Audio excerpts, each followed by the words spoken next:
Сайн байцгаана уу?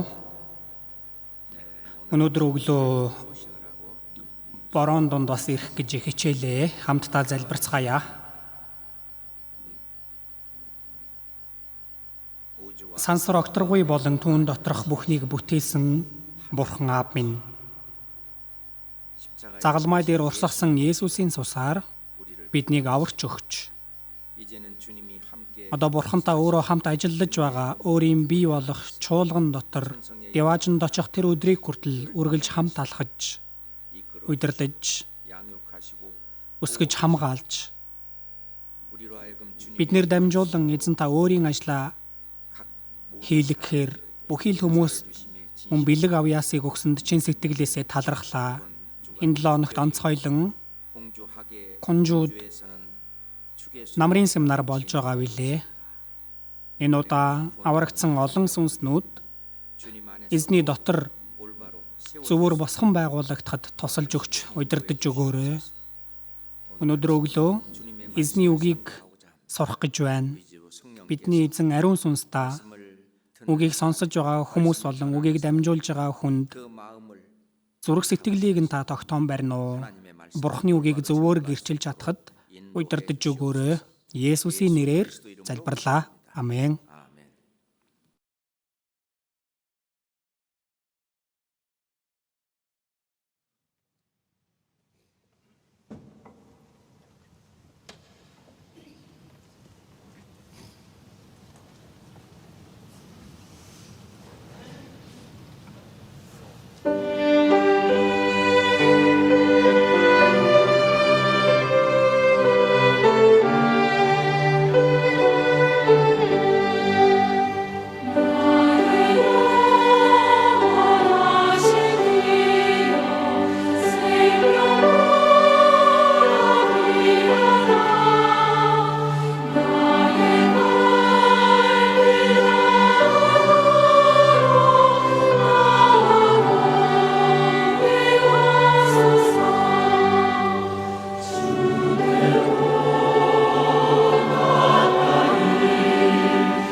За Библийн 2 дугаар Коринт 8 дугаар бүлэг хайж олцгоё.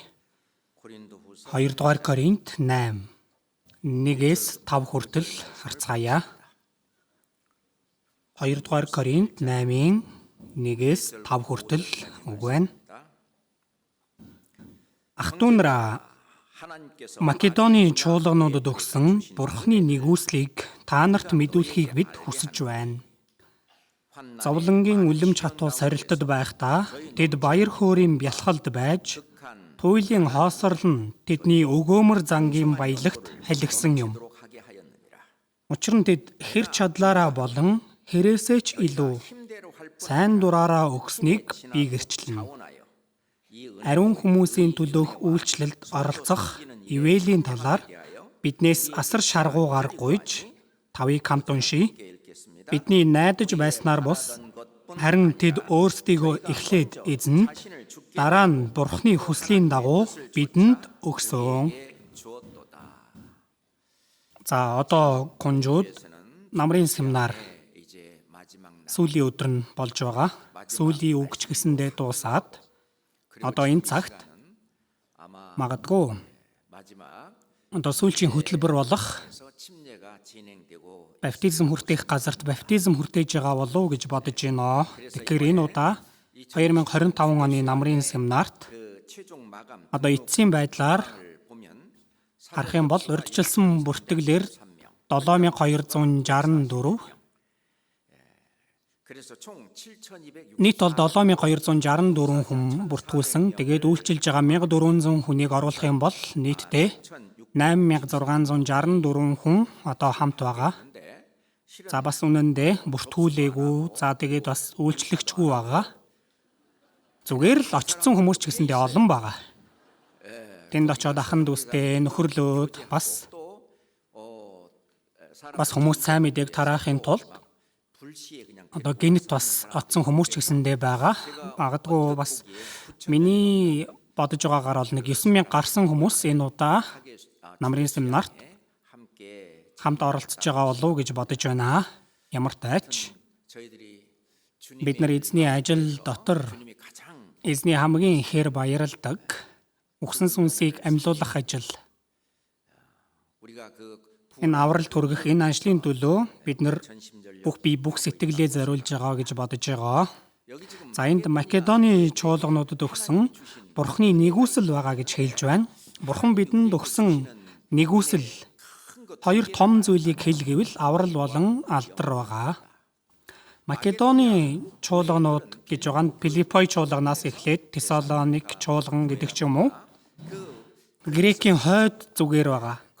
Македоны газруудад одоо чуулган олон байгаа. Тэр чуулгануудад Бурхны өгсөн нэгүсэл юу вэ? Тэд одоо өглөг өгсөн байгаа. Тэр нь гэхдээ хэрээсээ ч хэтэрсэн.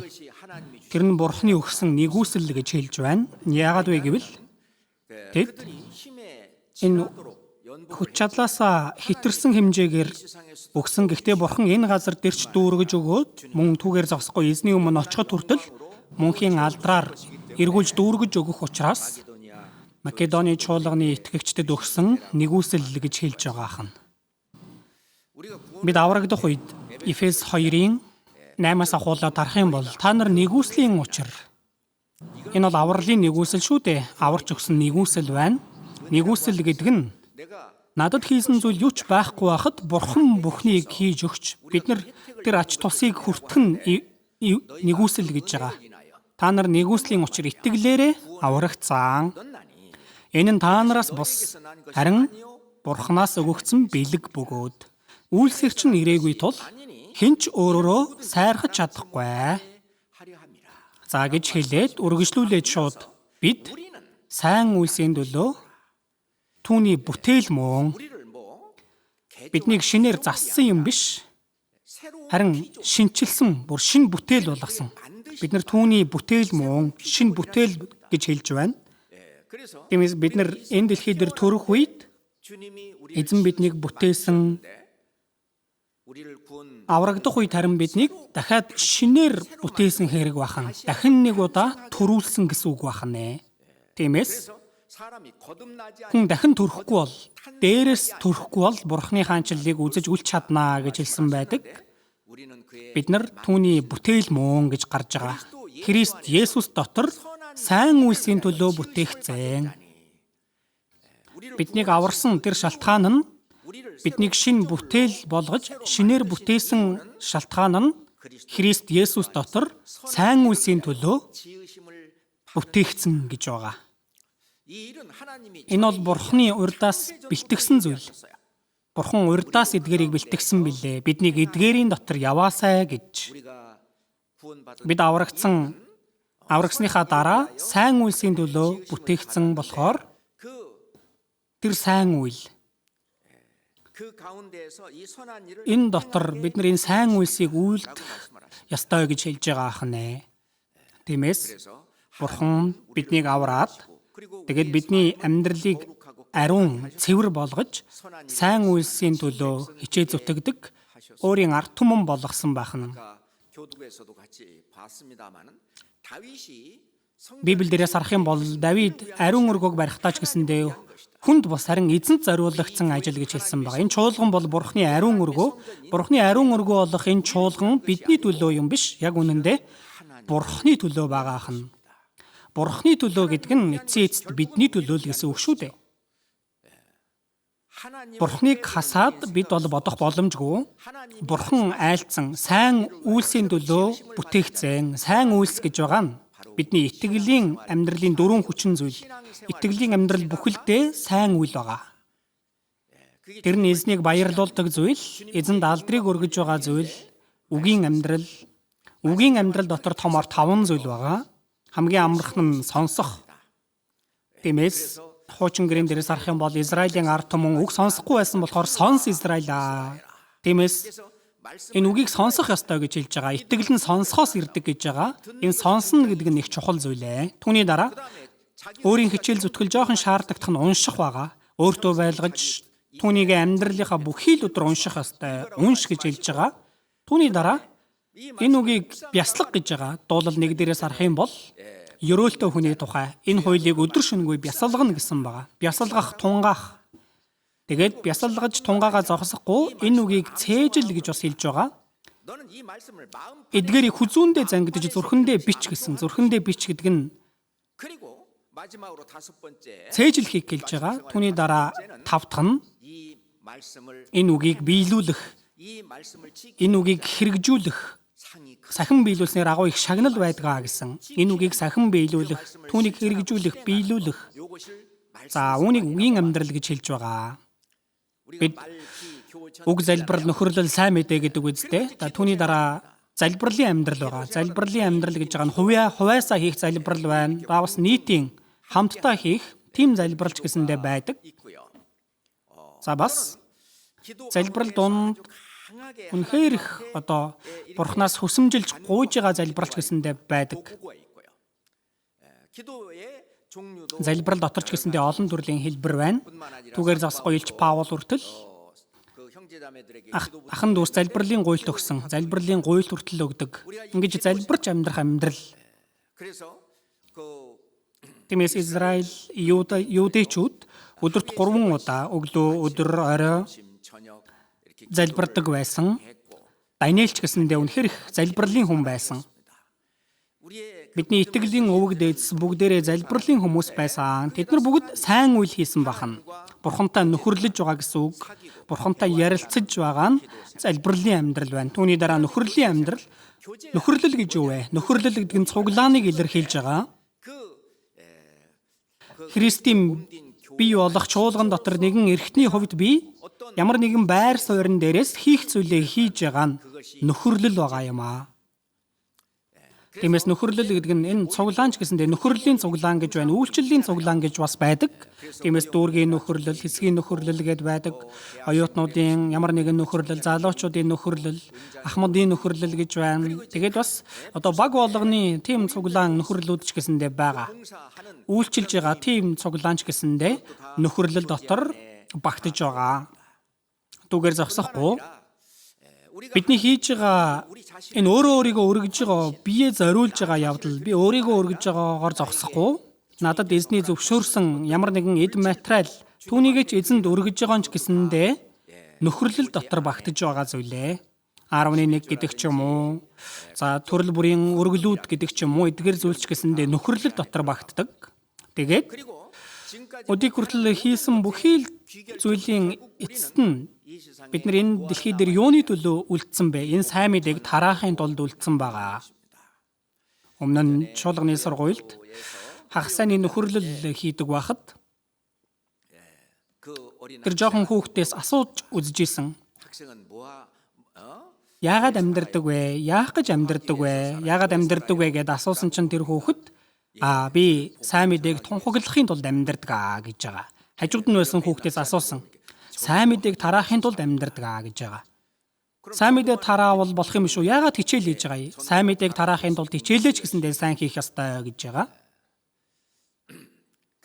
Тэгж байж л сайн мэдээч хүчтэй тараагдах болохоор тиймээс бид нар энэ дэлхийн ажиллаач гэсэндээ хичээнгүй хийх ёстой шалтгаан нь сайн мэдээг тараахын тулд байгаа. Энэ сайн мэдээг тунхаглахын тулд байгаа. Тиймээс харь үндэсний цаг дүүрэх хүртэл сайн мэдээ дуусвал бидний хийж чадах сайн мэдээний ажил төгсөх үед эзэн биднийг авч явахаар ирнэ. Тиймээс сайн мэдээг тараах энэ ажил хувийн сайн мэдээ тараах сайн мэдээний зөвлөгөө байна. Тэгээд бас сайн мэдээний семинар байна. Тэгээд бас идэж уугаад унтаад хамтдаа сайн мэдээ тараах. Үүнийг бид нар цугларалт семинар, нэгдсэн семинар гэдэг. Тиймээс бид нар нэг жилд олон ээлжийн нэгдсэн семинаруудыг хийдэг. Дэлхийд даяар байгаа манай чуулганууд зуны семинар ийм нэгдсэн семинарыг хийдэггүй газар байхгүй. Нийтээрээ энэ нэгдсэн семинарыг хийдэг. Эдгээр бүгд сайн үйл байна. Би энд хамт оролцож байна. Би чуулганы нэг эрхтний хувьд хамт оролцож байна гэдэг нь энэ нь миний төлөө биш. Эзний төлөө хийж байгаа зүйл байна. Энэ ариун өргөө. Давид ариун өргөөг босгон байгуулах нь эзэнт зориулагдсан ажил гэж хэлж байгаа. Тийм ээ зөв. Өнөөдөр хэлэх гэж байгаа үгийн сэдэв бол 11 тэгээд өглөг өргөл гэж бичсэн байгаа. Нэг хүн надаас асуусан. Энэ өглөг гэдэг байгаа нь юу юм? Өргөл гэдэг байгаа нь юу юм бэ? Тиймээс энэ эзний өдөр 11 гэж яг юу вэ? Өглөг гэж бас юу вэ? Өргөл гэдэг нь юу вэ гэдгийг яг Библийн үгээр дамжуулан нэг цэгцэлж авбал зүгээр юм байна да гэж бодсон болохоор ийм сэдвтэйгээр тогтсон байгаа.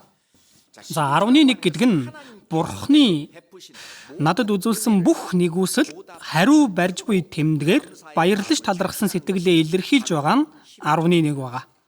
Надад байгаа бүхий л зүйл Бурхных гэж хүлээн зөвшөөрж байгаа тэмдэг бол 11 байна. Йов 41-ийн 11 дээрээс харах юм бол бүхий л Тэнгэрийн доорх бүх юм минийх гэж байгаа. Уул, хээр тал, тэнгэр газар бүгд минийх гэж байгаа.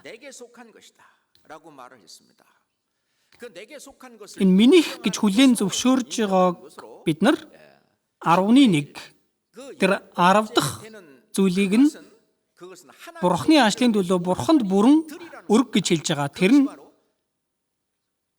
Тэр нь энэ дэлхийн бүхий л зүйл, бүх юм Бурхных гэдгийг би хүлээн зөвшөөрж байгаа тэмдэг бахнэ. Библийн Лев 27-оос харъя. Лев эхлэл, гэтлэл, тэгээд түүний дараа Лев 27-гийн 30 дугаар ишлэл. Лев 27-гийн 30 байна. Газрын үр модны үр жимсний бүх 10% эзнийх бөгөөд эзэнд ариун болоо. Ариун гэж байгаа үг нь тусгаарлагдсан ариун эд юмс гэсэн үг. Энэ нь хүн гар хүрж болохгүй Бурхны ажлын төлөө, Бурхны алдрын төлөө, Бурханд таалагдах ажлын төлөө 11-ийг өргөх нь 10 нь бүгдээрээ уг нь Бурхных. Бурхных гэдгийг хүлээн зөвшөөрж байгаагийн тэмдэг болгож нэгийг нь өргөх нь 11 гэсэн үг байна. Яг үнэндээ Бурхан энэ сансар огторгой бүх юмсыг бүтээхдээ ч Бурхан өөрийнхөө төлөө биднийг аварч өгсөн ч Бурхан өөрийнхөө төлөө байгаа. Тиймээс Исая 43-ийн 25 дээрээс харах юм бол гэж хэлээ үсттэй би зөвхөн би л өөрийнхөө төлөө гэмт үйлдлийг чинь арилган нүглийг чинь дурсахгүй. Өөрийнхөө төлөө гэмт үйлдлийг чинь арилгасан. Эцэст биднийг аварсан нь ч Бурхан өөрийнхөө төлөө. Эцэст нь Бурханы төлөөх гэж байгаа нь миний төлөөх гэсэн үг. Гэхдээ Бурханы төлөөх нь түүнийг бид нар юуны түрүүнд бодох нь чухал байх нэ. Тийм биз дээ. Аврагдахын өмнө бид нар энэ дэлхий дээр бүгд минийх гэдэг байсан. Бүгд л минийх гэдэг байсан. Өөр хүн гар хүрэхгүй байхаар одоо чанга атгачхаад л байж исэн. Харин аврагдсны дараа одоо минийх биш. Одоо би эзнийх болсон. Миний бүхий л зүйл. Миний энэ ам хүртэл одоо Бурханых болсон гэдгийг мэдсэн байгаа шүү дээ. Энэ их чухал зүйл. Бурханых болсон. Одоо хэдэн хоногийн дараа, хэдэн өдөр өнгөрсний дараа сууж байгаа энэ ахын дүүс бид нар бүгдээрээ яг л энэ чигээрээ Деважн руу өргөгдөд очих хүмүүс. Бид нар энэ дэлхий дээр амьдарч байгаач тэнгэр тарьяалагдсан нэгэн, газар тарьяалагдсан хүн бол үргэлж энэ газар дээр ямар нэгэн зүйлийг олж авахгүй л зүтгээд л явдаг. Харин бид нар тэнгэр тарьяатай хүмүүс, аврагдсан хүмүүсийг Библи хэлэхдээ бурхад гэж хэлж байгаа. Бид нар сүнслэг ертөнцтэй холбогдсон байдалтайгаар энэ дэлхий дээр амьдарч байгаа. Тийм болохоор бид нар сүнслэг ертөнц, тэнд байгаа Бурхан, Эзэн, Есүс бид залбирах юм бол тэрээр сонсдог. Бас тэндээс бидний залбирлыг сонсож хариулдаг. Тэгээд тэндээс бидний хийж байгаа бүхий л ажил үйлсэд хамт байж оролцож, холбож үйлддэг байгаа. Тийм болохоор одоо аврагдсны дараа бидний үн цэн энэ ертөнцийг үзэх үзэл мөн хүний амьдралыг харж байгаа энэ нүд өөрчлөгдсөн байгаа. Энэ бүхий л зүйл одоо Бурханы надад өгсөн нэгүсэлд хандсан талархаж байгаа сэтгэлээ илэрхийлж байгаа тэмдэг нь 11 гэж байгаа ахнэ. Энэ 11-ийг Бурхан хүлээж авдаг, түүнд баярладаг. Тэгээ түүгээр дамжуулан Бурхан өөрийнхөө ажлыг хийдэг. Зарим хүн энэ 11-ийг хууль юм чин нэгүслийн үед бидний амьдарч байгаа энэ нэгүслийн үед энэ 11-ийг өргөх шаардлагагүй гэж яриад байдаг.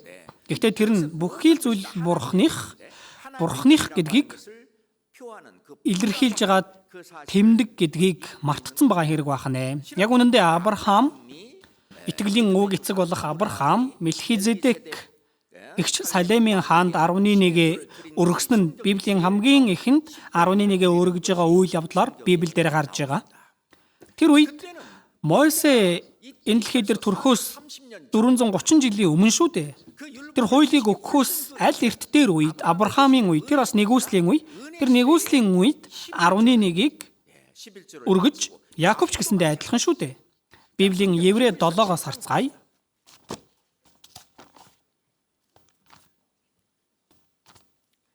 Еврей 7 1-ээс 4 хүртэл Еврей 7-гийн 1-ээс ахуулан энэхүү Мелхизедек гэгч Салемийн хаан хамгийн дээд Бурханы тахилч бөгөөд хаадыг ядаад буцаж яваа Авраамтай уулзаж түүнийг юрөөсөн юм. Авраам ч түүнд бүх юмнаас 11-ийг таслан өгчээ. Нэрийг нь орчуулбал эхлээд зөвхт байдлын хаан, дараа нь Салемийн хаан буюу амар тайвны хаан болоо. Тэр эцэггүй, ихгүй, ураг удамгүй, эхлэлийн өдөрч үгүй, амийн төгсгөлч үгүй, харин Бурханы хүү шиг үрд тахилчаар байдаг ажээ. Энэ Авраам, энэ Салемийн хаан, өндөрт байшнигны тахилч, зөвхт байдлын хаан, энэ Мелхизедек хэн байсан бэ? Иохан номон дээрээс харах юм бол би Авраамтай уулзсан гэж байгаа. Хизээвэ? Энэ Есүс Авраамтай уулзсан нь энэ үед байгаа. Энэ үед 11-ийг авсан байна. Салемийн хаан, зөвхт байдлын хаан, амар тайвны хаан, эцэггүй, ихгүй, ураг удамгүй. Бурхантай төстөө нэгэн бурхан болох тэр Мелхизедек, тэр мөнхийн тахилчид Авраам 11-ийг өргөсөн. Бидний өргөж байгаа энэ 11-ийг нь Бурханд өргөж байгаа зүйл байна. Тиймээс Бурхан өөрийнхөө ажлыг үүгээр дамжуулан хийдэг. Тиймээс энд гарч байгаачлан амийн төгсгөлч үгүй харин Бурханы хүү шиг үрд тахилчаар байдаг ажээ. Тэр Есүст үнэндээ Авраам 11-ийг өргөсөн байгаа юм аа. Яаковч гэсэндээ адилхан Эхлэл 28-аас харцгаая. Эхлэл 28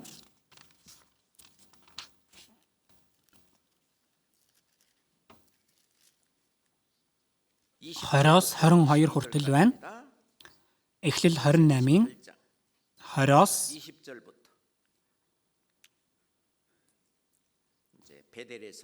Бетэлд Яаков тангаргалж байгаа агуулга. Яаков андгайлан хэрв Бурхан надтай хамт байж миний явж буй энэ замд намайг хамгаалан бас надад идэх хоол, өмсөх хувцас өгөөд намайг эцгийн минь гэрт амар тайван буцаавал эзэн миний Бурхан болж баган болгон босгосон энэ чулуу минь Бурханы өргөө болох болно. Таны надад өгөх бүхний 11-ийг би танд өргөнө гэлээ. Тэр бүхий л эзэмшлэн бүгд эзнийх. Миний амьдрал бүхэлдээ бүгд эзнийх. Эзэн надтай хамт байж, эзэн миний дотор амьдарч, би ч эзний дотор амьдарч, би эзэн дотор, эзэн миний дотор. Ингэж хамт амьдарч байгаа. Эзэн дотор амьдарж байгаа энэ амьдралыг өнгөрүүлж байгааг энэ тэмдэг болгож энд гарч байгаа Яаковч гэсэндээ 11-гээ өргөсөн байгаа юм аа. Энэ Авраам 11-гээ өргөсөн нь бас үнэндээ энэ Яаковч гэсэндээ 11-гээ өргөнө гэж андгаалж байгаа юм ч гэсэндээ яг адилхан тийм сэтгэлээр бид нар өргөдөг. Тиймээс аврагдсан бид ч гэсэндээ аврагдсан манай ахын дүүс Бурханы өгсөн тэр нэгүсэл болон тэр ёроолд нь талархаж байгаагаа илэрхийлж түүний тэмдэг болгож 11-гээ өргөж байгаа нь түүнтэй яг адилхан сэтгэл зүрх байна. Тийм биз дээ? 11 гэж байгаа нь надаар зогсохгүй миний амьдрал тэр чихтэй түүгээр зогсохгүй миний бүхий л эзэмшил бүхэлдээ Бурханых гэдгийг түүнийг илэрхийлж байгаа тэмдэг байна. Тийм биз дээ? Минийх гэж байгаа бүх зүйл Бурханых юм бол Бурханых гэдгийг мэдж байгаа юм бол Бурханы бүх зүйл минийх гэдгийг ч би мэдж байгаа хан. Нэг жоохон хүүхдүүд энэ манай гэр гээл тэгдэг. Хэний гэр вэ? Аав ээжийнх нь гэр шүү дээ уг нь. Гэтэл манай гэр гээл тэгдэг. Тэгэх юм бол манай гэр гэж байгаа нь жоохон хүүхэд манай гэр гэж байгаа нь тэр гэрт байгаа бүхий л зүйл хэнийх гэсэн үг вэ? Өөрийнх нь л гэсэн үг үстэй. Сүнсэндээ ядуус ёроолтэй Тэнгэрийн хаанчлал тэднийх юм аа гэж байгаа. Деваачнд очих юм бол бидний хүн тос бүр тос нь өрөө гэж байх болов. Чи энэ дунд чи тэр номерын өрөөнд амар гэлтэх үү? Деваачнд очих юм бол байхгүй зүйл шүн байхгүй. Үргэлж нарны гэрлээс илүү тод гэрлэгээ деваачнд байгаа. Өдөр болгон өдөр байна. Сүнслэг бихтэйгээр өөрчлөгдсөн унтах шаардлага байгаа болов? Байхгүй шүү дээ. Тийм ээ. Деваачнд очих юм бол би сүнслэг бихтэй болцсон байх учраас би энд байж байгаа мөртлөө нэгэн зэрэг өөр газарт ч байж их боломжтой. Ийм сүнслэг бихтэй болцсон байж байна.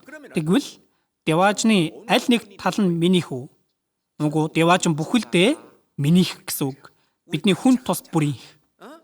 Бид нар деваачнгийн хүүхдүүд, деваачнгийн ард түмэн. Тийм болохоор деваачн Тэнгэрийн хаанчлал та нарын юм аа. Тэнгэрийн хаанчлал деваачн бүхэлдээ минийх гэсэн үг. Тиймээс бид нар аврагдсан гэж байгаа энэ нэгүсэл болон ёроол ямар агуу вэ? Бурханы бүх зүйл минийх болсон байна. Тэр үг нь эсрэгээр хэлэх юм бол миний бүх зүйлч Бурханых гэсэн үг. Тийм шүү дээ. Бид нар үндсэн хийж байгаа зүйл нь 11-гээр үнийг илэрхийлж байгаа хан.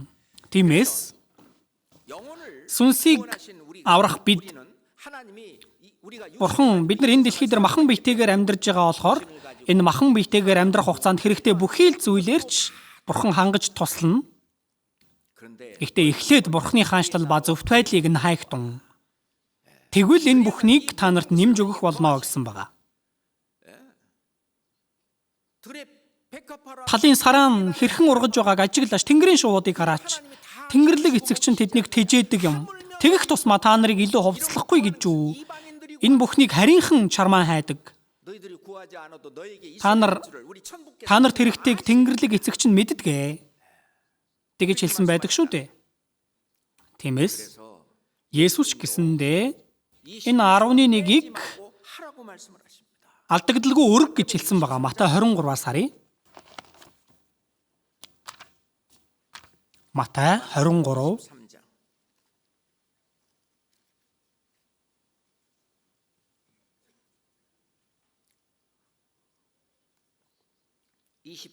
23-ыг харъя. Хамт уншийе. Хоёр нүрт хуулийн багш нар ба фарисеучуд та нар золгүй. Та нар гонд зираны 11-ийг хүртэл өгдөг атлаа. Хуулийн чухал нөхцлүүд болох шудраг ёс, өршөөл, итгэлийг орхигдуулдаг. Чухамдаа бусдыг нь ч орхилгүй эдгээрийг үйлдэх ёстой байсан юм. 11-ийг ч гэсэндээ орхигдуулж болохгүй. Эдгээрийг ч үйлдэж тэдгээрийг ч орхиж болохгүй. 11-ийг ч өрг, шудраг ёс, өршөөл, итгэлийг ч бүү орхигдуул. Үүнийг хийх ёстой гэж хэлж байна.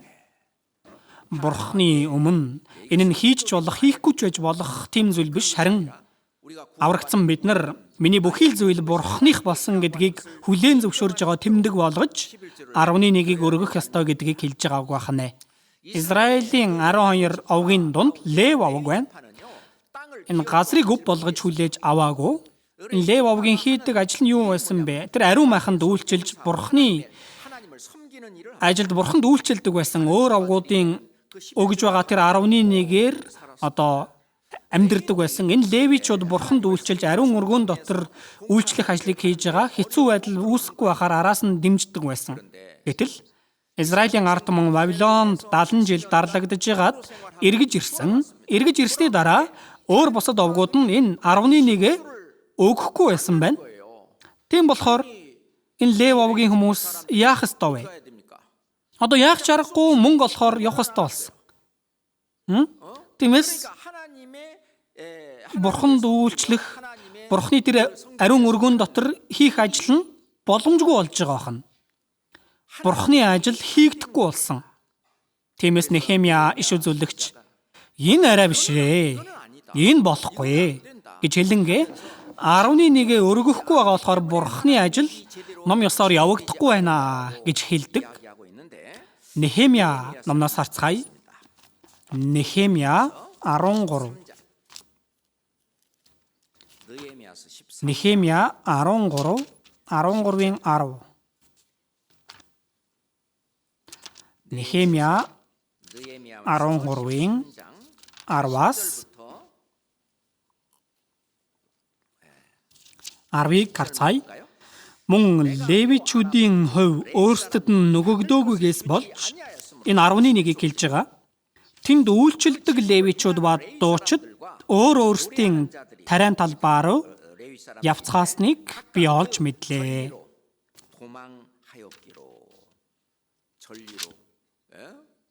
Өөрсдийн тариан талбай руу явсан. Өөрсдийнхөө амьдралаа авч явахын тулд тэр ажлаа орхиод явсан байна. Бурхны ажил хийгдэхэ болсон байна. 11 гэдэг нь Бурхны ажил явагдахад байхгүй байж болохгүй маш чухал зүйл байгаа. Аврагдсан хүмүүс бид нар махан бие байгаа учраас энэ ертөнцийн ажлаа, өөрийн ажлаа хийх ёстой, Бурхны ажлыг ч гэсэндээ хийх ёстой байдаг. Бурхны ажил. Бид нар хамтдаа Бурхны ажлыг хийж байгаа хүмүүсийн хувьд Бурхны ажил гэж байна. Бурхны ажлыг хийхийн тулд бид Бурхны ажлыг явуулахын тулд энэ 11-ийг гарцааг өргөх ёстой. Энэ Малахийн үед Израиль хүмүүс сэтгэл нь Бурханаас холдсон байсан. Тэд 11-ийг өргөдөггүй байсан. Гэтэл Бурхан үүнийг нь Бурхны зүйлийг хулгайлж байна, ловирдж байна гэж хэлдэг. Бурхны зүйлээс, Бурхны ажлаас Бурханд өргөхгүй байна. Үүнийг ловирдж байгаа гэж хэлсэн байна. Малах 3-аас харцгаая. Хуучин гэрээ хамгийн сүүлчийн ном Малах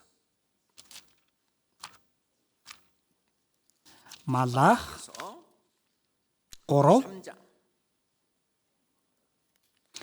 Малах 3 8-аас 10 хүртэл байна. Малах 3-ын 8-аас Бурхныг хүн лойвирдах уу? Гэсэн ч та нар намайг лойвирдаж байна. Гэвч та нар бид таныг яаж лойвирдсан юм бэ гэдэг 11-ээр ба өргөлөөр.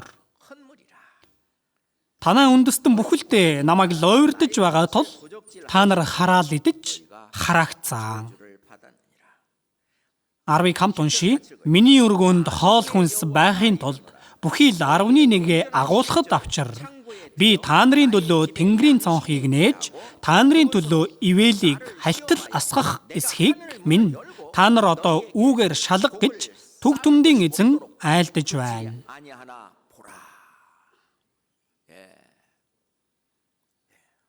Бид нар энэ 11-гээ өргөж байгаа амьдралаараа дамжуулан мэдэрдэг.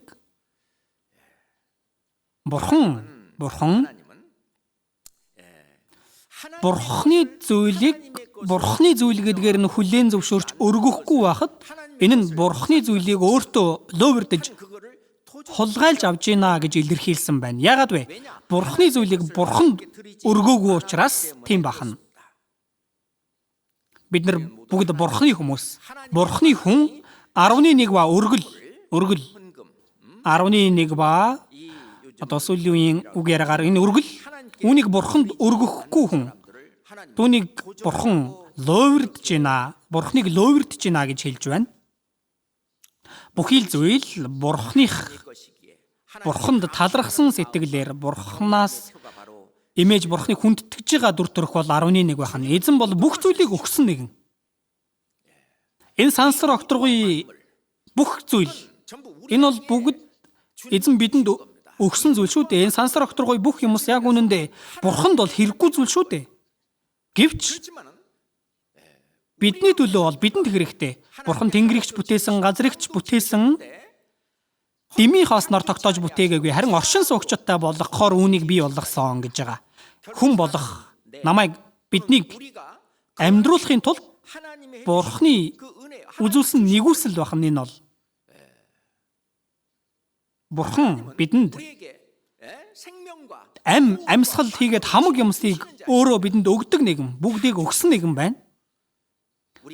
Бид нар энэ дэлхий дээр махан биетэйгээр амьдрахад хэрэгцээтэй бүхий зүйлийг өгсөн байгаа.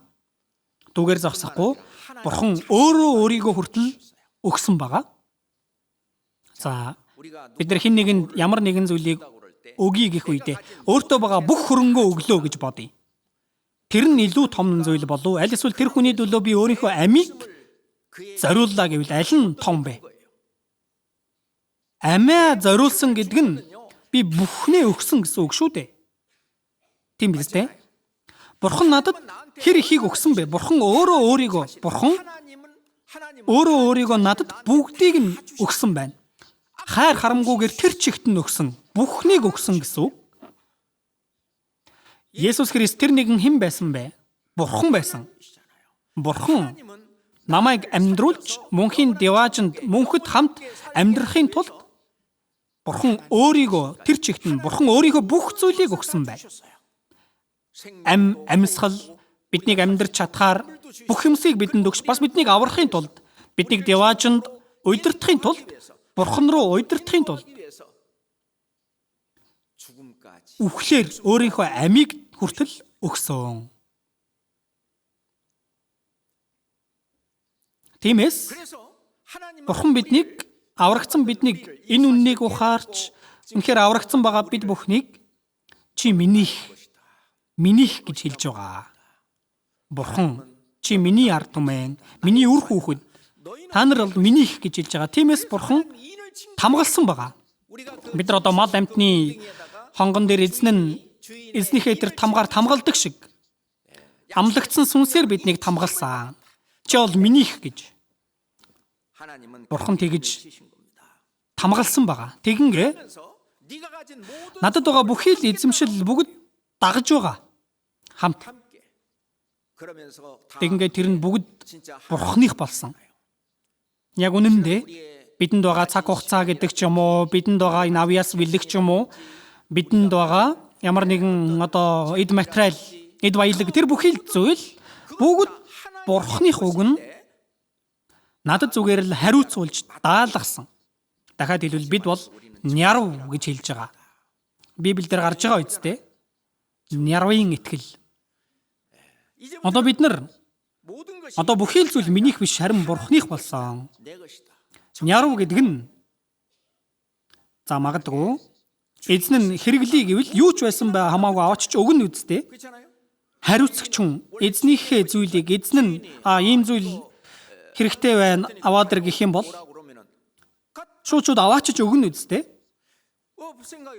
Яагаад вэ? Эзний юмыг хариуцж байгаа учраас л тэгнэ үстэй.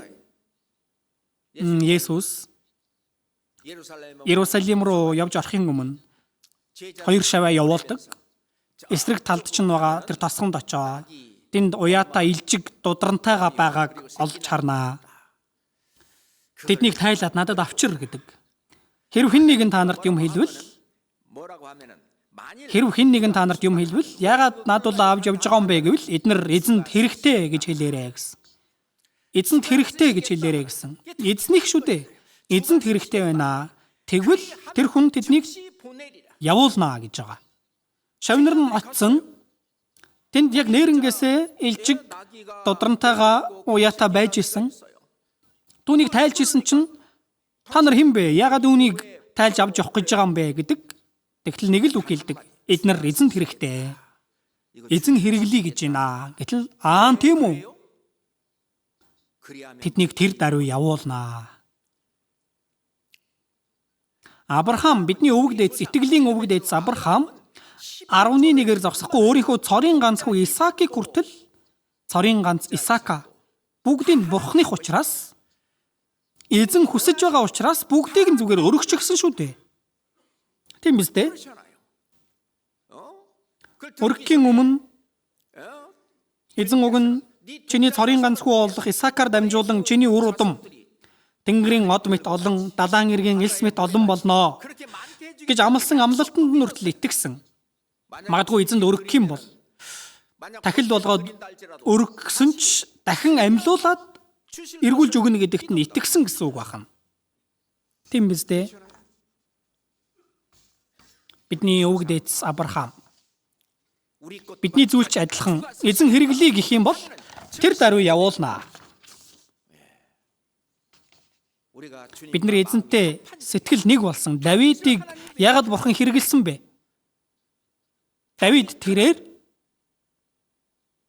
Бурханы зүрх сэтгэлийн дагуу хүн болсон гэж байгаа. Бид нар эзэнтэй нэг сэтгэлтэй болтлоо итгэлээ өсгөх хэрэгтэй. Эзний сэтгэлд миний сэтгэл очиж нийлэх ёстой. Арай уйтгартай байх шиг байна. Интернетээс би олж харсан нэг зүйлээ уншиж өгье. Хэдхэн төгрөг хандвалчгаад би Бурханы төлөө авгаа үйл бүтээлээ хэмээн бодож өөрийгөө дөвийлгэх нь гүн төөрөгдөл юм аа. Бурхан биднээс мөнгө төгрөг бус зүрх сэтгэлийг л хүсдэг. Энэ тухай би өөрийнхөө охины нэгэн өхөөрдөм гинэн дурсамжаар тайлбарламаар байна. Нэгэн өдөр би охиндоо уут чихэр авч өглөө. Гартаа уутаа атгасан тэр жаахан амтан яг л ертөнцийн бүх баялаг түүний гарт орчихсон мэт бардам өөртөө итгэлтэй алхана. Ээж нь юм уу аав нь болох би хаяада түүний өмнө бүхийн инээмсэглэн гар сонгон гуйна. Аавда ганц чихэр өгөөч гуйж байна охин минь. Охин минь над руу чихрийн уут руу нэг ээлжлэн хараад гүн бодолд автсан мэт зогсоно. Үгүй яах вэ? Гэгчлэн дотроо жигтэйхэн ноцтой шийдвэр гаргаж байгаа бололтой. Удалгүй эргэлзэн тэнэгэлцээр уут руугаа гараад шургуулж ганцхан чихэр гарган авч миний ям руу хийж байна. Тэрхүү өчүүхэн бэлэг нь надад хэмжээшгүй их жаргал мэт санагднаа. Охиныхоо хацрыг үнсэж толгойг нь нийлээд толгойг нь нийлээд хөрхий баярлаа.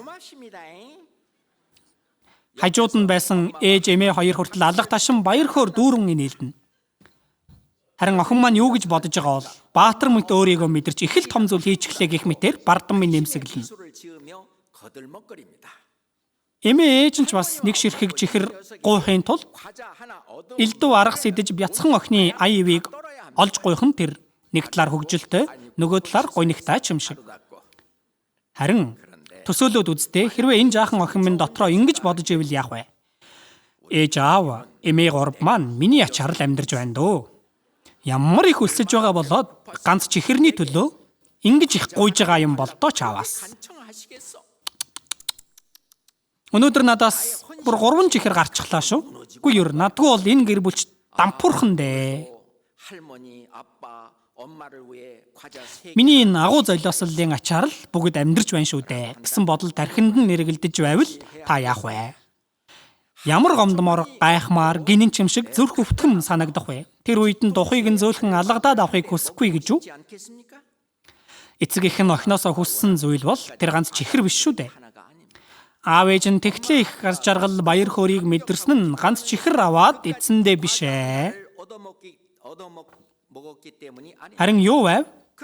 Охин үрн атгаж байгаа тэр зүйлээсээ өөрийнхөө хамгийн эрхэм нандин тэрл зүйлээсээ аав ээжтэй хуваалцаж байгаа сэтгэлд л баярлсан.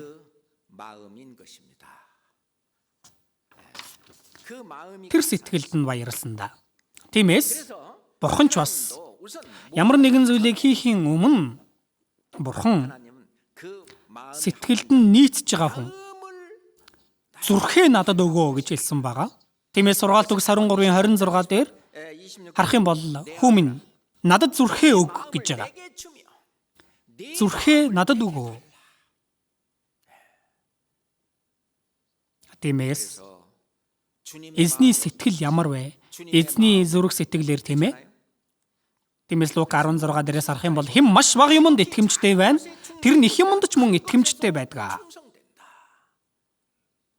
Бид нар энэ эд баялагийг Бурхан бол бага юмар харж байгаа. Гэтэл хүмүүс энэ эд баялагийг их томоор хардаг шүү дээ. Хамгийн томоор хардаг.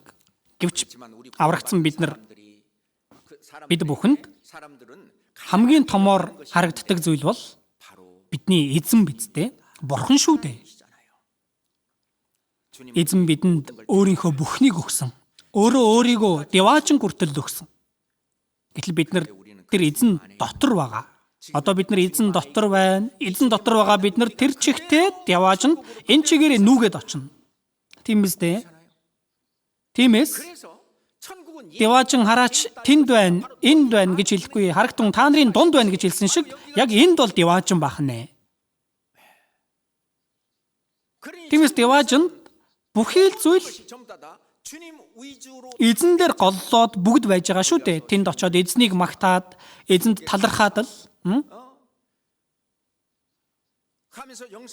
тэгэл мөн хамиг эдлэж амьдрна. Тэр нь энд ч гэсэндээ үргэлжилж байгаа хан эзний сэтгэлээр, эзэнтэй адил сэтгэлээр газар нь л өөр болохоос биш.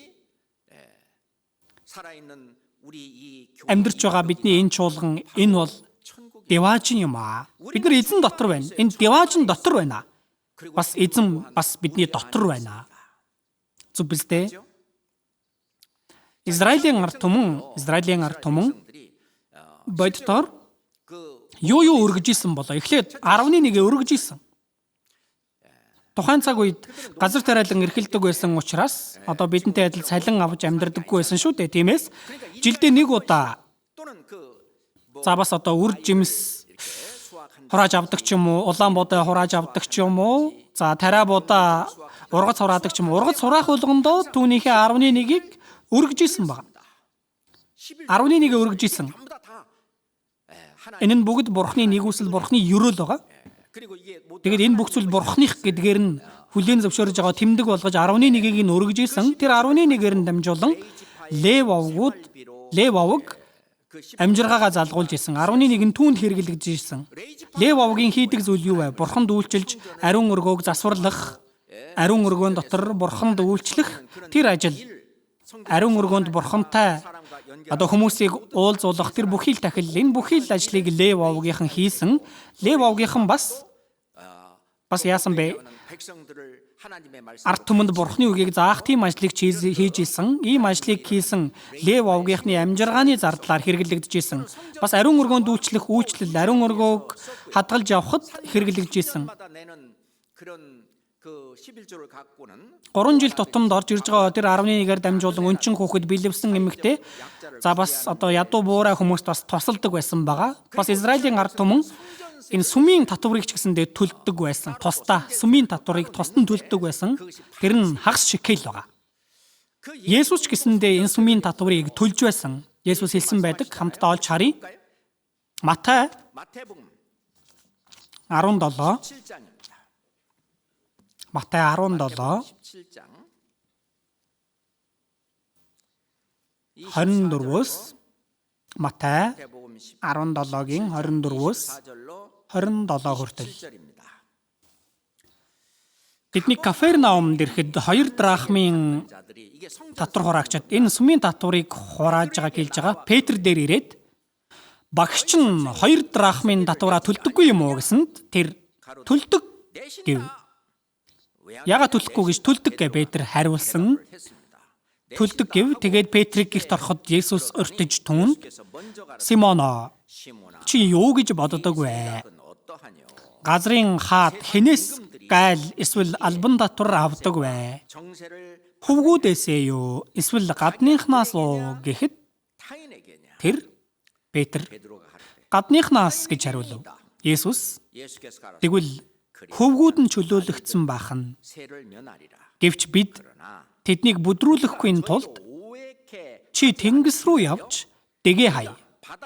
Эхний барьсан загсны амийг нээж үзвэл 4 драхмын 1 зоосыг олноо. Түүнийг авч миний болон өөрийнхөө өмнөөс тэдэнд өг гэж айлджээ. Тэгэхээр Есүс гэсэндээ энэ сүмийн татварыг төлсөн байна. Тиймээс Израилийн ард түмэн 11-ээс өргөдөг байсан, сүмийн татварыг ч өгдөг байсан. Энэ сүмийн татвар нь гитлэл 30-16-аас харах юм бол та нарын төлөөх эвлэрүүлэл гэж байгаа. Эвлэрүүллийн мөнгө гэж хэлж байгаа. Эвлэрүүллийн мөнгө. Энэ нь сүмийн татвар бахан, эвлэрүүллийн мөнгө. Хагас шекел 2 драхм. Баян хүн байлаа гэд ихийг өгөөд ядуу хүн байлаа гэд багыг төлдөг байсан биш. Бүгд адилхан хагас шекелийг төлдөг байсан. Бас хаанчлалын цаг үед ч гэсэндээ хаад маш ихээр татвар хураадаг байсан. Хааны ордны төлөө, бас энэ дипломат харилцааны төлөө татварын төрлийг нь харах юм бол хөдөө аж ахуйн, загсны аж ахуйн бүтээгдэхүүний татвар, бас мал аж ахуйн татвар, хөдөлмөрийн албан татвар, тэгээд бас цайз барих ажил, хүмүүсийг дайчлах ажил, бас газрын татвар, бас алба говчуурч гэсэндээ ихээр авдаг байсан. Израилийн ард түмэн ийм татваруудыг төлдөг байсан. 11 ойлгосон биз дээ. Түүний дараа 2 дугаарт нь өглөг гэдэг нь юу вэ? Өглөг байна. Өглөг гэдэг нь Бурхны нэгүсэл талархаж байгаа сэтгэл, бас хөршөө хайрлаж байгаа сэтгэлээр амархнаар хэлэх юм бол тэр юу илээ? Тэр 10 хуулийн дээр байгаачлан Бурхныг хайрлаж, хөршөө хайрлаж байгаа тийм сэтгэлээр өргөж байгаа нь өглөг бахна. Өглөг. Тиймээс өөрийнхөө энэ эд хөрөнгөөр Бурхныг хайрлах, хөршөө хайрлах тэр ажилд хэрэглэх мөнгө. Тиймээс ариун өргөнд юм уу тэр зөвлөлд хэрэглэгдэж байсан, бас ядуу хүмүүст туслахад ч гэсэндээ хэрэглэгдэж байсан. Есүс сүмд байхад, ариун өргөөн дотор байхад тэнд ч гэсэндээ энэ өглөгийн хайрцаг байсан байгаа. Эрдэнсийн сан гэж гарч байгаа. Есүс тэр эрдэнсийн санд хүмүүс очоод өглөг өргөж байгаа тэр байдлыг харсан байдаг. Марк 12-оос харцгаая. Марк 12 41-ээс Марк 12-ийн 41-ээс 44 хүртэл тэрээр Эрдэнсийн сангийн эсрэг талд суугаад Эрдэнсийн санд ард олон хэрхэн зэс зоос хийхийг харж байв. Олон баячууд ихийг хийж байлаа. Нэгэн ядуу бэлэвсэн эмэгтэй ирж нэг квадрант болох 2 жижиг зэс зоос хийжээ. Есүс шавнараа дуудаад үннээр би та нарт хэлье. Ядуу бэлэвсэн энэ эмэгтэй Эрдэнсийн санд өгсөн бүх хүнээс ихийг өглөө. Учир нь бүгд илүүдлээсээ хийсэн атал энэ эмэгтэй ядуу хэрнээ өөрт байсан бүгдээ амь зуулгадаа хэрэгтэй байсан бүхнээ өглөө гэв.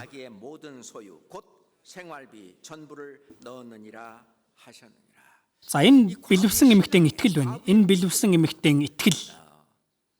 Уг өөрийнхөө амь зуулгадаа хэрэгтэй байсан бүхний өгсөн. Тэгвэл оройно яах вэ? Үлсэх ёстой болно. Гэтэл энэ итгэл байна. Би эзэнд өргөх юм бол эзэн дүүргэж өгнө гэсэн итгэл бас үүнийг туршиж мэдсэн ч байж таарна. Гэтэл энэ бэлэвсэн эмэгтэй гэртээ хараад хүүхдүүдтэйгээ оройн хоолоо хийх. Гэтэл тэр нь ямар нэгэн зүйлийн улмаас эргээд дүүрчил байгаа. Халангуяа Есүс түүнийг харсан зүгээр зүнд нь орхихгүй үстэй ямар тайч. Энэ итгэл байна. Энэ өглөгийг өргөсөн Бурхныг хайрлаж бас хөршөө хайрлаж байгаа сэтгэлээр надаас илүү үнэхээр хүн тэцүү байдалтай хүн бас байгаа. Гэлээч тийм хүмүүсийн төлөө хэрхийг өргөсөн бэ? 2 зэс зоос. Уг нь энэ 2 зэс зоос гэж байгаа нь бас Юудэ Грек хүмүүсийн мөнгөн дэвсгэртийн хэмжих нэгж байгаа. Тэгэхээр 128-ны 1 динар байна. Энэ Юудэчүүдийн нийгэмд энэ нь ихэвчлэн өргөн хэрэглэгддэг байсан мөнгөн дэвсгэрт. Квадрант гэдэг нь Ромын мөнгөн дэвсгэрт. Энэ нь 64-ний 1 динар байгаа. Тиймээс Ромын үед энэ нь өргөн хэрэглэгддэг байсан мөнгөн дэвсгэрт. Гэтэл 2 зэс зоос гэж байгаа нь яг одоогийн энэ үн ханшаар бодож үзэх юм бол хэд орчим болох вэ? Магадгүй динар 1 динар 1 өдрийн ажлын хөлс 1 динар байгаа.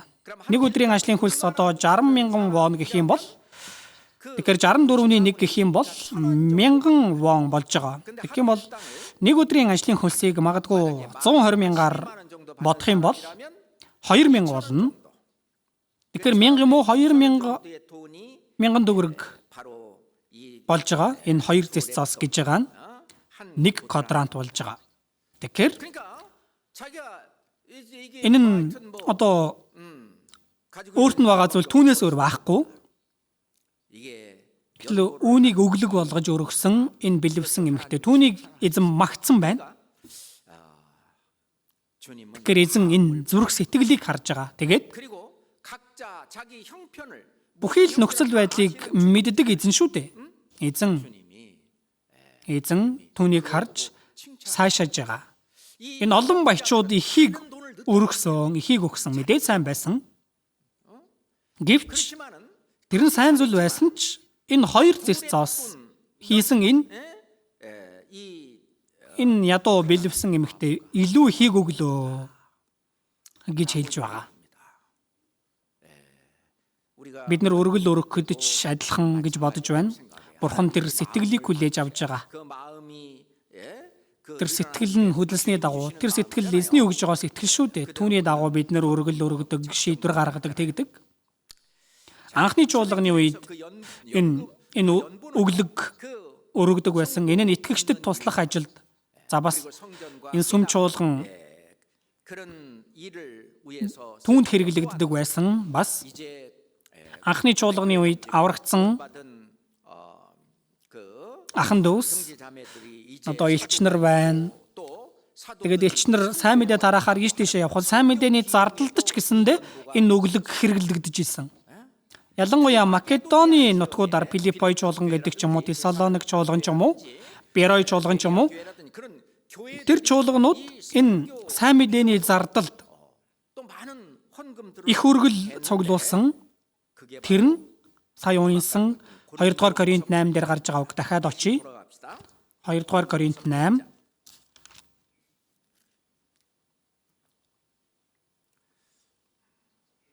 1-ээс ахуулан харъя. Ах トゥ нараа Македоны чуулгануудад өгсөн Бурхны нэгүсэл. Македоны газар нутгуудад олон чуулган байсан. Тэр чуулгануудад өгсөн Бурхны нэгүслийг та нарт мэдүүлэхийг бид хүсэж байна. Зовлонгийн үлэмж хатуу сорилт. Энэ сайн мэдээг тараахад үнэхээр хүнд үлэмж хатуу сорилт зовлон байсан. Хөөгдөж явсан. Зовлонгийн үлэмж хатуу сорилтод байхдаа тэд баяр хөөрийн бялхалд байж ямар баяр хөөрөөр бялхаж исэн бэ? Авралын тэр баяр хөөр баяр баясгал нь үнэхээр дүүрэн байсан. Гэлээч туйлын хоосрал. Юу туйлын хоосрал вэ? Идэх хоол ундачгүй байх нь энэ туйлын хоосрал байна. Тэдний өгөөмөр зангийн баялагт халигсан юм а. Туйлын хоосрал нь. Тэд хэр чадлаараа болон хэрэгсээ ч илүү сайн дураараа өгснийг би гэрчилнэ. Тэд өөртөө хэр чадлаараа болон хэрэгсээ ч илүү энэ нэгүсэл болон Бурхны өгсөн тэр нэгүсэл болон ариун хүмүүсийн төлөө үйлчлэлд оролцох ивэлийн талаар тийм ээ. Энэ өглөг гэж байгаа нь нэг талаараа одоо хандвтай ерөн төстэй шин чанартай тухайн цаг үед ядуу буурай хүмүүс олон байсан. Тиймээс өглөг цоглуулдаг байсан. Сүүлийн үед энэ өглөг гэдэг үгийг хэрэглэдэггүй харин өргөл гэж их хэрэглэдэг үстэй. Энэ өргөл дотор энэ өглөгийн утга учирч гэсэндээ шингэсэн байгаа. Тэгвэл өргөл гэж юу вэ? Бурхнаас авсан нэгүсэлд талархаж байгаа сэтгэл итгэлийнхээ үндсэн дээр өргөж байгаа өргөл гэж одоо тойл бичиг дээр гарч байгаа. Өргөл гэж юу вэ? Бурхнаас авсан нэгүсэлд талархаж байгаа шинж тэмдэг бас итгэлээ илэрхийлж байгаа илэрхийлэмж өргөл байна. Нэгдүгээрт өргөл бол эхлээд эзний зүйлийг эзэнд өргөнө гэж байгаа дуулууртай байдал байна. Тиймээс дуулууртай байдал дахил өргөхөөс илүү дээр гэж хэлсэн байдаг. Бүгд эзнийх учраас эзэн шаардах юм бол хүсэх юм бол хязээч бай. Бүгдийг өргөж чадна гэсэн тэр сэтгэл. Тэр нь одоо өргөл өргөх сэтгэл гэж хэлэх боломжтой. Дөрөв бидний уншсан 1-р шалтар 29-оос харцгаая. 1-р шалтар 29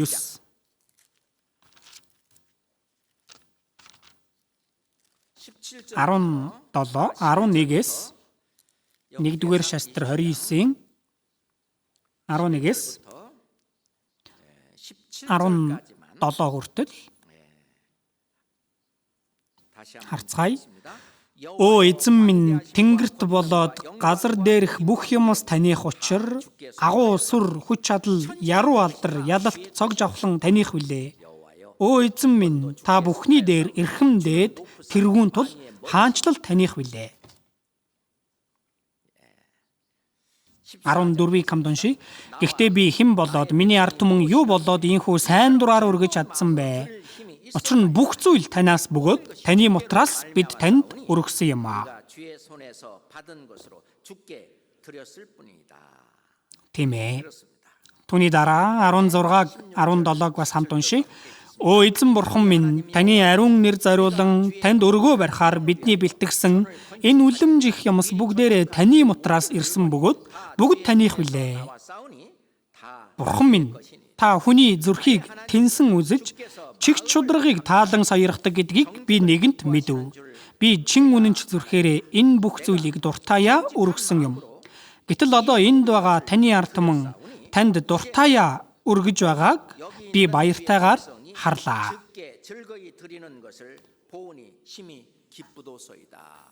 Тийм ээ. Эхлээд энэ зүрхээ эзэнд өргөх. Тийм байгаа үстэй. Энэ шудрах сэтгэлээр энэ бүхий л зүйлийг баяртайгаар танд өргөнө. Эхлээд эзэнд зүрхээ өргөх нь юуны төрөнд байна. Тийм биз дээ? Эзэн Библийн олон газар та нар өөрсдийнх биш бөгөөд бурхан та нарыг үнэтэйгээр худалдан авсан. Тиймээс би энэ зүйлийг үнийн төлөөд авсан. Тэгэх юм бол эзэмшигч нь өөрчлөгдөж байгаа үстэй. Тийм биз дээ? Түүнтэй адилхан намайг эзэмшиж байгаа нэгэн одоо эзнийх болсон. Би. Үлс 17 дээрээс 27 дээр 20 дээрээс харах юм бол Бурхан цусаараа өөртөө өмчилж авсан чуулган. Бурхан өөрийнхөө амиа өргөн байран худалдаж авсан нь энэ ахан дүүс бахан, энэ чуулган бахан. Тиймээс энэ чуулган эзнийх байгаа. Тийм ээ.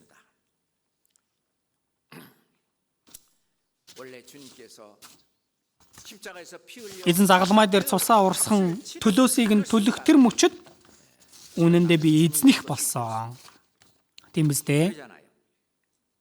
Энэ нэгэн тэгжилээ би ээжингч биш, аавынхч биш. Би өөрийнхөө бүр биш. Тэгвэл би хэнийх юм бэ? Би Бурханых гэж байгаа. Энэ махан биеэрээч бай, сүнсээрээч бай, би Бурханых. Ганц надад байгаа ганц би, миний бүхий л материалыг би хариуцж байгаа хариуцагч нь нярв, би эзэн нь биш. Нярв хүн хариуцагч үү дээ. Тиймээс Библи байн боол зарц гэж хэлээд байгаа. Есүс Христийн боол, Паул би. Боол гэж хэлээд байдаг. Тиймээс эзэн нь хариуцж байгаа эзэн нь тустай байгаа. Эзэн нь бол Бурхан шүү дээ, Есүс. Минийх гэж байгаа бодлоос болж шунал бий болдог, үүсдэг. Тэгээд эзний нэгүсэл хариулахад харам болдог, залхуу болдог.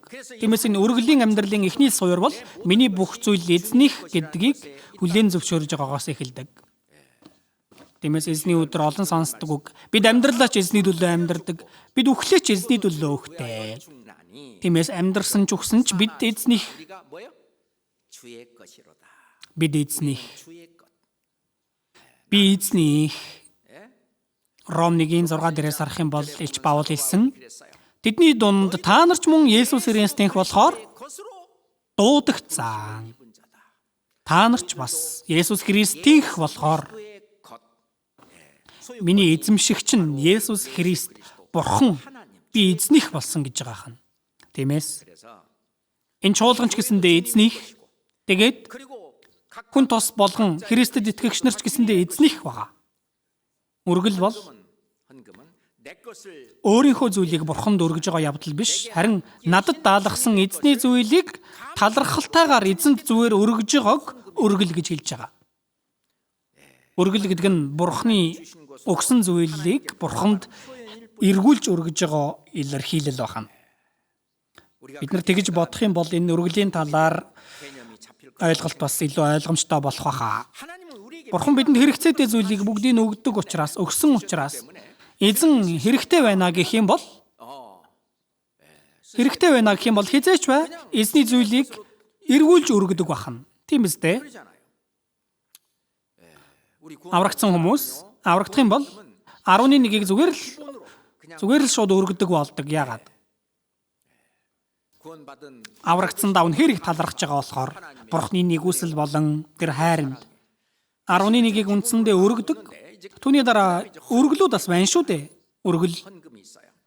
Одоо сангийн өргөл гэж байна. Энэ сангийн өргөл байгаагүй байсан бол энэ орон даяар, за бас дэлхий даяар тэр олон чуулгануудыг босгон байгуулахад барьж байгуулах ажилд энэ сангийн өргөл маш ихээр хэрэглэгдэж байгаа.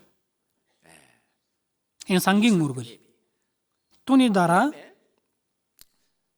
эзэн энэ багаас нь хүүхдүүдийг бас сайн сурах, хүүхдүүдэд сайн заа гэдэг. Тиймээс дэд туйл 6-аас харах юм бол гэртээ сууж явахдаа ч, замд явж явахдаа ч, хэвтэж байхдаа ч, өндийн босохдоо ч хүүхдүүдтэй байнга ярьж бай, сургаж бай гэдэг. Одоо чуулганы сургуульд хүүхдүүдэд сайн зааж сургадаг.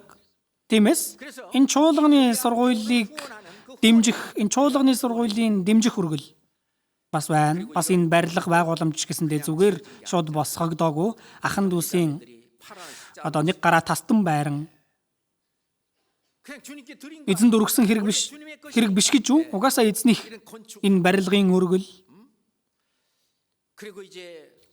Тэгээд бас одоо сүүл чуулганы хувьд одоо орон даяараа бүхий л чуулганы хамгийн том ах чуулган нь үстэй хэн нэгэн тэгжилээ.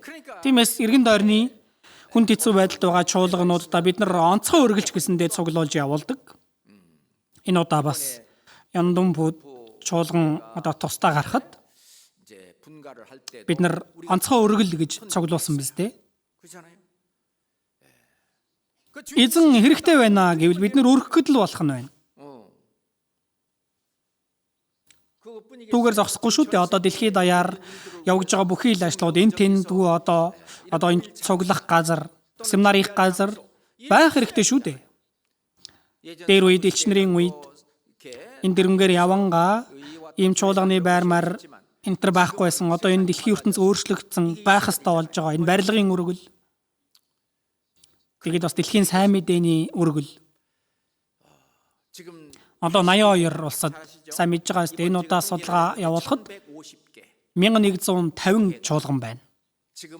Одоо бидэнтэй хамт сайн мэдээг тарааж байгаа. Тэд бид хэрэгтэй хэмжээнд нь тэдэнд хэрэгтэй хэмжээнд нь бид нар одоо тусал дэмждэг. Жилд одоо тусламж үзүүлж байгаа тэр тусламжийн мөнгө ч гэсэндээ асар их байгаа. Бид нар нэг жилээр зогсохгүй үргэлжлүүлэн одоо ч гэсэндээ хийсээр байгаа энэ дэлхийн сайн мэдээнд. Тэгээд ялангуяа одоо манай Африк, Энэтхэг энэ улсуудад Сөүл чуулган маань одоо шипи харилцаатай байгаа шүү дээ. Сөүл төв чуулган маань Африк болон түүний дараа Энэтхэгт одоо шипи харилцаатай чуулган нь байгаа. Энэтхэг юм уу Африкт одоо сайн мэдээ тараагч бид нар явуулдаггүй. Гэхдээ дэмжиж тусалдаг. Ялангуяа Африкт одоо Африкийн 38 улсад сайн мэдээ орсон. Тэгээд тэнд одоо 536 чуулган байна уу? Одоо чуулганы тоо. Тэнд аврагдсан хүмүүс одоо 25,000 орчим байгаа. Эзний өдөр ирдэг хүмүүсийн тоо судалгаа бол тийм. Гэтэл энэ олон хүмүүс 25,000 хүн нэг спорт заланд цуглана гэж бодоод үзтээ. Асар их тоо үзтээ. Гэтэл ийм олон хүмүүст одоо Сөүл чуулганаас Африкийн одоо сайн мэдээний сангийн өргөлөөр одоо проектор дэлгэц тийм зүйлээр бид нар мөнгөөр одоо биш юм а гэхэд иймэрхүү сайн мэдээ дарахад хэрэглэх түүнүүдээр бид нар худалдаж авч явуулж тусламж үзүүлж байгаа. Ингэснээр олон хүмүүс аврагдаж байна. Тэгэд бид нар сайн мэдээг тарааж байгаа арга нь өөр чуулганаас онцгой шүү дээ. Үг юм уу, бичлэг янз бүрийн зүйлийг үзүүлдэг. Гэтэл Африк тэр бол маш сонирхолтой, хачирхалтай зүйл. Тиймээс олон хүмүүс их анхааралтай сонсдог. Тиймээс ч олон хүн аврагдж байгаа юм шиг байдаг. Тиймээс иймэрхүү төрөл бүрийн өргөлүүд бас байна. Тийм ээ? Тэгээд эзний өдөр ирэхдээ Гитлэл 23 дээрээс харах юм бол чи 23-ын 15 дээр эсгээгүй талхны баярыг сахиа. Эсгээгүй талхны баярыг сахих. Тэрний юу вэ? Эсгээгүй талхны баяр гэдэг нь энэ баярын өмнө алгасал баяр байгаа. Алгасал баяртай шууд холбоотой. Аврагсны дараах итгэлийн амьдрал энэ нь эсгээгүй талхны баяр байгаа. Энэ эсгээгүй талхны баярыг сахих гэсэн. Энэ алгасал баярыг сахиж эсгээгүй талхны баярыг сахиж энэ ариун өргөнд ирэхдээ гар хоосон үзэгдэж болохгүй. Гэтэл 23-ын 15 дээрээс харах юм бол тэгэж гарч байгаа. Үргэлж эзний өмнө ирэхдээ бид нар ялангуяа бид эзний өдрийн өргөл гэж байдаг шүү дээ. Эзний өдөр ирэхдээ бидэнд өргөж болтугай. Билвсэн эмэгтэй 2 зэс зоос шиг бидний хүн тус бүр ингэж эзний өдрийн өргөл өргөх нь бас хэрэгтэй. Яагаад вэ? Энэ өргөл бүхий л зүйлээ эзэнд өргөж байгаа дуулууртай байдлын үйлдэл учраас тэр бахна. Тэгээд хоёрдугаарт нь өргөл бол санаа зовнил тэр бүх зүйлээ эзэнд даатгаж байгаа итгэлийн үйлс бахна. Үнэхээр итгэл байна уу байхгүй байна уу? Үнэхээр итгэлтэй хүн бол үйлс нь харагддаг. Эзэнд бүгдийг даатгаж байгаа. Тиймээс 3 дугаар Иохан дээр ч гэсэндээ хайрт минь сэтгэл чинь сайн сайхан байгаагийн адилаар бүх зүйл чинь сайн сайхан эрүүл энх байгаасаа хэмээн би залбирч байна. Бурхан аврагсны дараах амьдралыг мань хариуцаж өгж байгаа шүү дээ. Тиймээс дуулал номон дээрээс харах юм бол араатан амьтанд хийгээд гуаглан буу залуу хэрээнүүдэд Бурхан хоол хүнсийг нь өгдөг гэж байгаа. Тиймээс тийм зүйл санаа зовлгүйгээр бид нар эзэнд энэ үргэл өргөж байгаа нь сэтгэл биш. Би энэ итгэлээ үйлсээр харуулж байгаа үйлдэл байх нь Яков 2-оос харцгаая. Яков 2.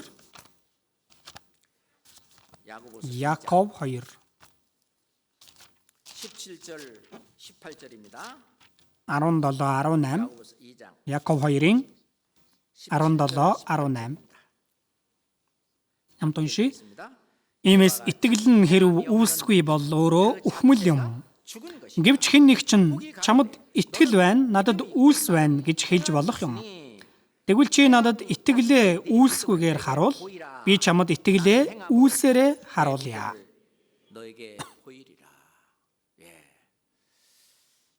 Үгээр зогсохгүй.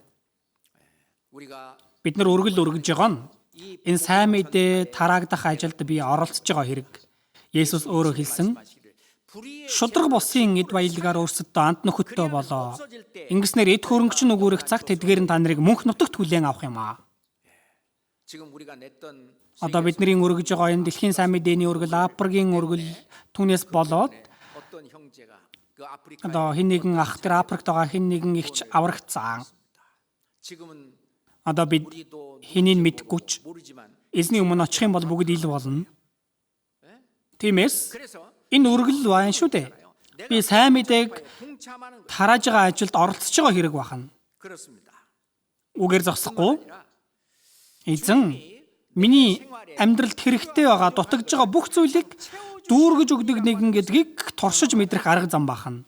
Туршиж мэдрэх арга зам нь өргөл өргөх явдал байна. Библийн Филиппой 4-өөс харъя. Филиппой 4 14 Филиппой 4-ийн 18-19-ийг харъя. Филиппой 4-ийн 18-19 хамт уншия. Гэвч би бүгдийг хүлээн авч бүрэн хангагдсан. Би Епафродитос та нарын юмсыг хүлээн аваад дүүрэн байна. Бэлэгч нь бурханд таашаагдах тааламж тахил ба анхлын үнэр юм аа. Тэгж ягц. Таашаагдах тааламж тахил ба анхлын үнэр юм аа. Миний бурхан алдардах баялгаараа Христ Есүс дотор та нарыг хэрэгтэй бүхнээр чинь хангана. Тэгэхээр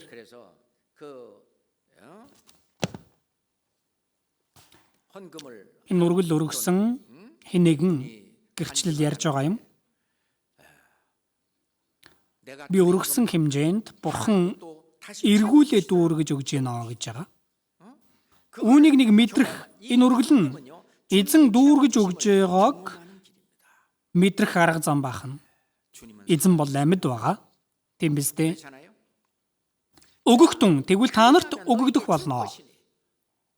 Тэгэхдээ шахагдсан, чигдсэн, мөн бялхсан сайн хэмжээгээр өвөр дээр чинь асгарах болно гэж хэлсэн амлалт нь бидний дунд тэр чигээрээ биелэгдэж байгаа юм аа. Үнэн дээр би махан биеийнхээ зүйлийг бурханд өргөж байгаа нь, бурхны ажилд өргөж байгаа нь энэ дэлхий дээр ч, эрх ертөнцид ч, тэр деваачнд очоод ч бурхан эргүүлж төлнө. Үйлснийхэн дагуу буцааж төлнө гэж амласан байгаа. Номлогчийн үгс 11:1 дээрээс харах юм бол талхаа усны гадаргуу дээр хаяа. Энэ ус гэж байгаа нь бурхны ажиллаж байгаа. Бурхны тэр ажилд өөрийнхөө талхыг хай. Олон хоногийн дараа чи түүнийгээ буцааж олно гэж амласан байна. Эцэст нь бурхан зүгээр орхихгүй, зүүнд нь орхихгүй, тийм ээ? Тиймээс бурхны сэтгэлээр энэ 11 ч юм уу өглөх ч юм уу энэ өргөлд оролцох юм бол, харах юм бол бурхны сэтгэлтэй нэгдэж түүнийг харах юм бол надад ойлгомжтой санагдана. Тэгээд би хайрлаж харамлахгүйгээр өргөж чадна. Гэтэл түрүүн ярьсан тэр охин шиг энэ чинь минийх штэ гээл. минийх гээл. 건데 이게 원래 Уг нь бол аавынх нь ээжийнх нь 그러니 좀 жоохон өгөөч гэхээр нь 그 아빠 거 аавынх ээжийнх бүх зүйл аавынх ээжийнх гэж бодох юм бол 주고 또 필요하면 또 шууд өгнө. Хэрэгтэй үед нь аав чинь дахиад аваад өгнө үсттэй. Тийм ээ? 그잖아요. Гэтэл зүгээр л надад өгсөн эн чинь минийх гээл. 거라고 Ингээл түүнийгээ зуураад өгөх гэж нэг жоохноор харамлан өгөөл нэг том зүйл хийцсэн юм шиг бодоод инхэн 생각을 биш болоо гэж бодож үтсэн. Залбирцгаая. 살아계신 Амьд байгаа бурхан аав минь үнэхээр их баярлалаа. Эзэн та бол бүх зүйл билээ. Эзэн бидэнд бас 주인 외 모든 өөрийнхөө бүхий зүйлийг өгсөн билээ. Өөрийнхөө амийг хүртэл бидэнд өгсөн билээ. Одоо надад байгаа бүхий л зүйл бүгд эзэн таних юм аа. Эзний хүслийн дагуу эзэнд хэрэгтэй байна гэвэл бид нар хизээч бай эзэнд өргөж чадах тэр сэтгэлийг бидэнд зөвшөөрч өгөөрэй. Есүс Христийн нэрээр залбирлаа. Амен.